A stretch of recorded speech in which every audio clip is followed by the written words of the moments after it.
Beritakanlah firman, siap sedialah baik atau tidak baik waktunya. Shalom, puji Tuhan, kita berjumpa lagi dalam renungan harian di hari ini. Saya percaya ini semua karena berkat dan kemurahan Tuhan saja. Mengawalinya, mari kita berdoa. Puji syukur hari ini kami naikkan kepadamu ya Allah, karena Engkau berikan kami waktu dan kesempatan kembali untuk kami akan mendengarkan sebagian dari firman-Mu. Roh-Mu yang kudus, tolonglah kami, urapilah dan berkatilah kami dengan firman-Mu di hari ini. Dalam nama Tuhan Yesus Kristus kami berdoa. Amin. Nats firman Allah yang menjadi perenungan kita bersama di hari ini saya ambil dari Kejadian pasal 1 ayat 24 sampai 31 dan juga Kejadian pasal 2 ayat 4 sampai 25. Secara khusus saya akan baca Kejadian pasal 2 ayatnya yang ke-15. Demikian firman-Nya. Tuhan Allah mengambil manusia itu dan menempatkannya dalam Taman Eden untuk mengusahakan dan memelihara taman itu. Demikian kebenaran firman Allah hari ini yang intinya mengajar kita, menasihati kita, menciptakan suasana Taman Eden. Itulah kebenaran firman Allah di hari ini. Sebagai umat kita belajar dan terus berusaha menciptakan suasana atmosfer Taman Eden dalam keluarga kita, menciptakan, mengusahakan atmosfer Taman Eden dalam kehidupan kita bermasyarakat, menciptakan dan mengusahakan suasana Taman Eden dalam kehidupan kita bergereja ataupun berjemaat. Saya percaya itulah kerinduan Tuhan dan maunya Tuhan dalam kehidupan kita. Sudah barang tentu kita tidak bisa lagi membangun Taman Eden secara fisik yang pernah ada dalam Kejadian pasal 1 sampai pasal 2 sebelum manusia jatuh dalam dosa.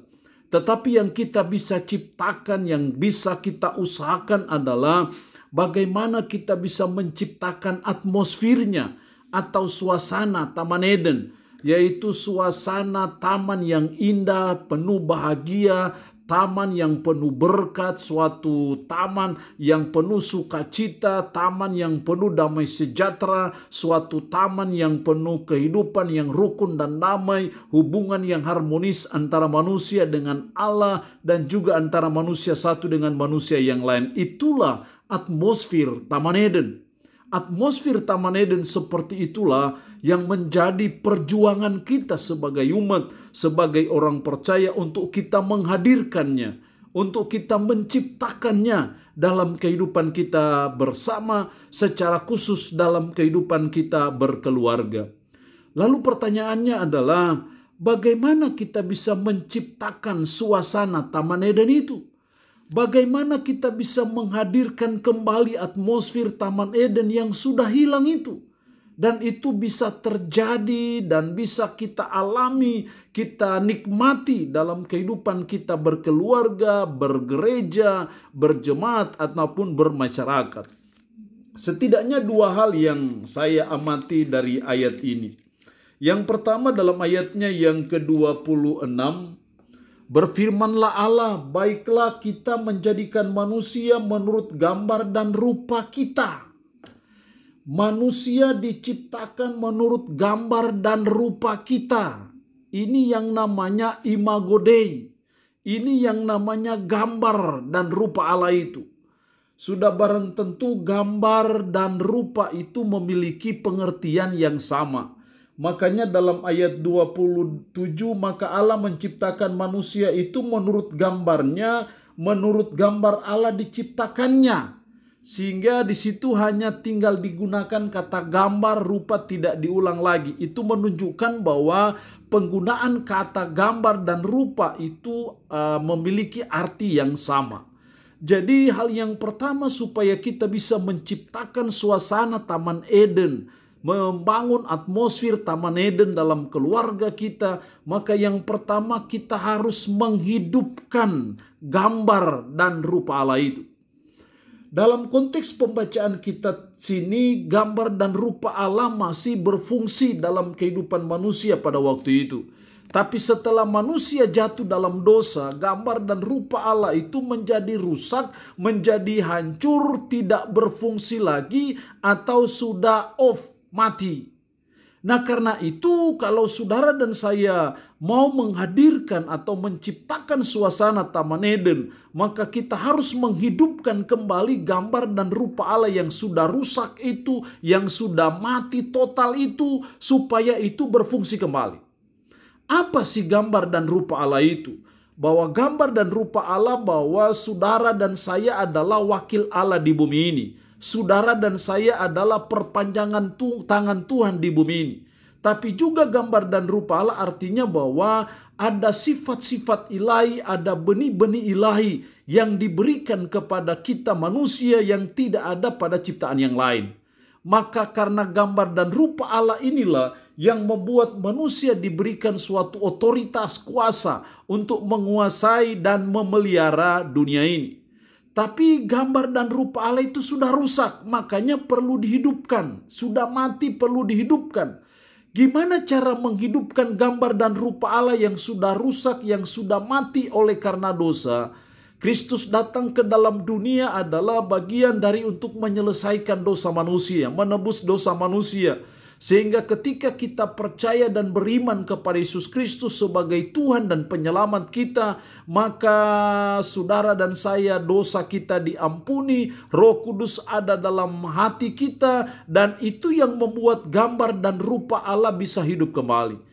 Atau dengan bahasa yang lain, kita harus diciptakan ulang, dilahirkan kembali. Itu percakapan Yesus dengan Nikodemus untuk supaya gambar dan rupa Allah yang sudah rusak, yang sudah mati ini bisa hidup kembali. Dan ketika gambar dan rupa Allah bisa hidup kembali, itu yang membuat saudara dan saya bisa menciptakan, membangun suasana Taman Eden dalam keluarga kita. Hal yang kedua, untuk kita menciptakan suasana Taman Eden, dalam pasal 2 ayat 16 dan 17, lalu Tuhan Allah memberi perintah ini kepada manusia. Semua pohon dalam taman ini boleh kau makan buahnya dengan bebas. Tetapi pohon pengetahuan tentang yang baik dan yang jahat itu, janganlah kau makan buahnya. Sebab pada hari engkau memakannya, pastilah engkau akan mati. Ada larangan kepada manusia pada waktu itu untuk boleh makan apa saja yang ada di dalam Taman Eden. Tetapi pohon pengetahuan tentang yang baik dan yang jahat tidak boleh dimakan. Tetapi pada akhirnya dalam pasal 3 akhirnya manusia pada waktu itu Adam dan Hawa melanggar akan hukum Tuhan ini dan berakibat mereka dikeluarkan dari Taman Eden itu. Dari sini saya melihat bahwa hal yang kedua dalam menciptakan suasana Taman Eden dalam keluarga kita, yang kedua kita harus mentaati firman Tuhan. Ketaatan kita kepada firman Tuhan itu yang menolong saudara dan saya untuk bisa membangun dan menciptakan suasana Taman Eden dalam rumah tangga kita. Tapi ketika kita tidak mentaati firman, kita melanggar firman, kita tidak melakukan apa yang diperintahkan Tuhan, tapi justru kita melakukan apa yang dilarang oleh Tuhan, maka apa yang dialami oleh Adam dan Hawa akan terjadi juga dalam hidup kita. Akhirnya Adam dan Hawa dilemparkan dari Taman Eden. Kita tidak mungkin bisa menciptakan suasana Taman Eden itu kalau kita tidak taat kepada firman. Karena itu ketaatan kita kepada firman-Lah yang menolong kita untuk bisa membangun dan menciptakan suasana Taman Eden itu dalam rumah tangga kita. Karena itu mari kita belajar dan berusaha untuk terus mentaati firman dalam kehidupan kita. Maka saya percaya sebagai suami, sebagai istri, sebagai anak-anak, kita akan membangun suasana atmosfer Taman Eden dalam rumah tangga kita. Suatu kehidupan yang rukun dan damai, suatu kehidupan yang penuh berkat, suatu kehidupan yang penuh sukacita. Dan itu hanya bisa tercipta ketika kita mentaati firman Tuhan. Allah yang punya firman ini memberkati kita dengan firman-Nya di hari ini. Amin. Mari kita berdoa. Kami bersyukur untuk firman-Mu hari ini yang mengajar kami supaya kami menciptakan, mengusahakan suasana Taman Eden dalam keluarga kami, dalam gereja kami, dalam kami bermasyarakat. suasana yang rukun dan damai, suasana yang harmonis, suasana yang penuh berkat, suasana yang penuh dengan sukacita. Biarlah itu kami usahakan untuk terjadi dalam rumah tangga kami. Karena itu tolonglah kami supaya kami bisa menghidupkan kembali gambar dan rupa Allah yang sudah rusak total, yang sudah mati itu hanya dengan iman kami kepada Yesus Kristus. Karena Yesus Kristuslah yang datang menebus dosa kami. Ketika kami percaya kepada Kristus, Roh Kudus ada dalam diri kami sehingga gambar dan rupa Allah yang mati bisa hidup kembali. Tolonglah kami juga supaya kami mentaati firman Tuhan dalam hidup kami sehari-hari. Maka kami memiliki potensi besar untuk bisa menciptakan suasana Taman Eden dalam kehidupan kami. Tanamkanlah, meteraikanlah firman dalam hati dan pikiran kami, dan Roh Kudus mampukan kami untuk bisa menjalani kehidupan ini sesuai dan berpadanan dengan firman-Mu. Terpuji-pujilah nama-Mu. Dalam nama Tuhan Yesus Kristus kami berdoa. Amin. Shalom. Tuhan Yesus memberkati kita semua.